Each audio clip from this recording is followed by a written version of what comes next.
था तब हरि नहीं, अब हरि है मैं नाही। महाराज जी, एक आध्यात्मिक व्यक्ति के जीवन में इसका क्या मायने हैं और ऐसी स्थिति में जीवन ये दोहा कब और कैसे आएगा? जो देहाभिमान है ये मन सहित 5 इंद्रियों को शब्द, स्पर्श, रूप, रस, गंध इन्हीं में आसक्त करता रहता है।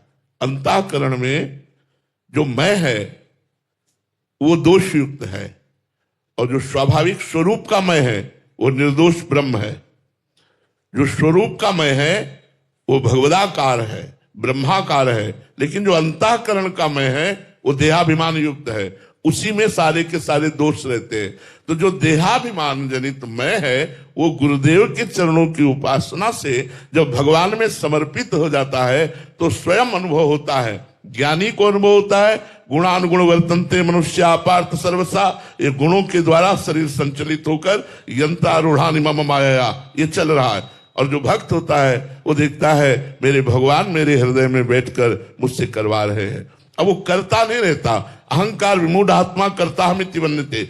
जब तक ये मूढ़ता बनी रहती है अहंकार की तब तक वो अपने को कर्ता और भोक्ता मानता है। जब तक अपने को कर्ता और भोक्ता मानता है तो वो हरि की उपस्थिति होने पर भी वो हरि की उपस्थिति का अनुभव नहीं कर पाता। सबके हृदय में भगवान विराजमान है। और जब ये कर्ता और भोक्ता अहंकार भगवान के चरणों में भक्ति से लीन हो जाता है या ज्ञान के द्वारा अविद्या जनित जितना भी इसका प्रभाव है वो सब नष्ट हो जाता है, तो शुद्ध में ब्रह्म स्वरूप बचता है। उस समय वो परमानंद में निमग्न अकर्ता अभोक्ता एक रस रहता है और शरीर से गुणों के अनुसार चेष्टाएं होती रहती है।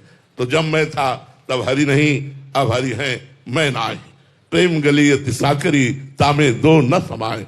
ये प्रेम या ज्ञान इसमें एको ब्रह्म द्वितीयो नास्ति, एक ही रहता है। जो अंतःकरण का मैं है यही द्वैत फैला रहा है, यही नानात्व का भ्रम पैदा कर रहा है। साधना इसी मैं को शुद्ध करने की है। भक्ति के द्वारा समर्पण, ज्ञान के द्वारा इसका नाश। मधु जी, राधे राधे। महाराज जी, महाराज जी, क्या भक्ति में लगाव और प्रेम में फर्क होता है क्या? नहीं, किससे लगाव होना?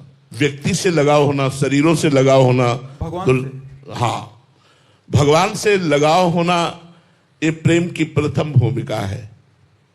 अपनापन होना, मेरे प्रभु, ये प्रथम भूमिका है। जब मैं प्रभु से प्यार करता हूं इसका विस्मरण हो जाए, मैं का केवल प्रभु रहे उसे प्रेम कहते हैं। ब्रह्म नहीं, माया नहीं, नहीं जीव नहीं काल, अपनी हूं सुधिना रही, एक रहे नंदलाल। एकमात्र सच्चिदानंद प्रभु के सिवा मैं प्रभु का भजन कर रहा हूं, मैं प्रभु की आराधना कर रहा हूं, इसका भी विस्मरण हो गया, केवल आराधना हो रही, वो स्थिति का नाम प्रेम है। प्राण भय कान में, कान भय प्राण में, ही में न जान पड़े कान है कि प्राण है, इस स्थिति का नाम प्रेम है। और जब तक मैं प्रभु की आराधना कर रहा हूं तब तक ये भक्ति की प्रथम भूमिका है।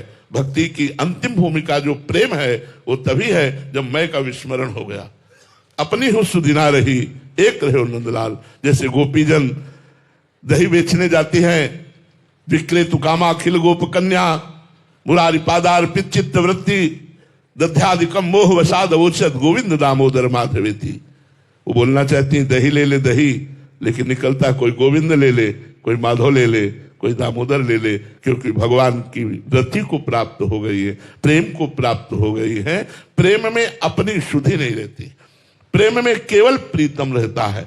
वाणी से लेकर समस्त इंद्रियां प्रीतम के ही आनंद में डूबी रहती है। श्रवणेन्द्रिय प्रीतम की बात, नेत्रेंद्रिय प्रीतम का रूप, रसेंद्रिय प्रीतम का प्रसाद, घ्राणेन्द्रिय प्रीतम का प्रसाद रूप पुष्प तुलसी इत्र, त्वगेंद्रिय प्रीतम और प्रीतम के जनों के स्पर्श का सुख, अन्य भौतिक सुखों का त्याग करके भागवतिक सुख में पांचों ज्ञानेंद्रियों का मन सहित पूर्ण रूप से लग जाना, यही भक्ति का स्वरूप है। ये धीरे धीरे बढ़ता जाता है। प्रतिक्षण वर्धमानम, जो प्रेम है वो प्रतिक्षण नवीन नवीन भगवान का अनुभव कराता है।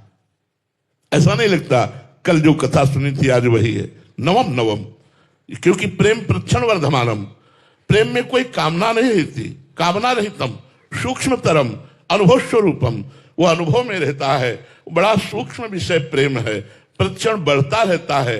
जब अपनी भी शुद्धि का विस्मरण होकर केवल भगवान रह जाए उसे प्रेम कहते हैं।